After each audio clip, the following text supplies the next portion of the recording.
2001 থেকে 6 পর্যন্ত বাংলাদেশের নকল মুক্ত শিক্ষা ব্যবস্থা কায়েম করেছিল বিএনপি।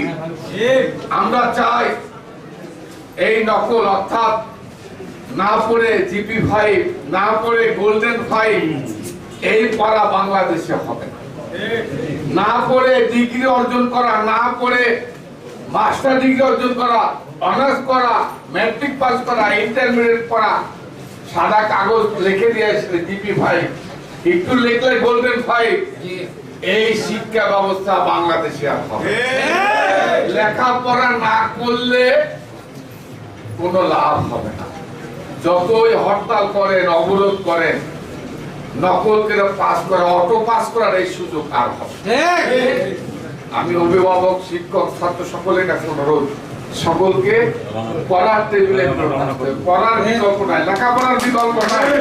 লেখাপড়া না করলে বড় হওয়া যাবে না, লেখাপড়া না করলে চাকরি হবে না।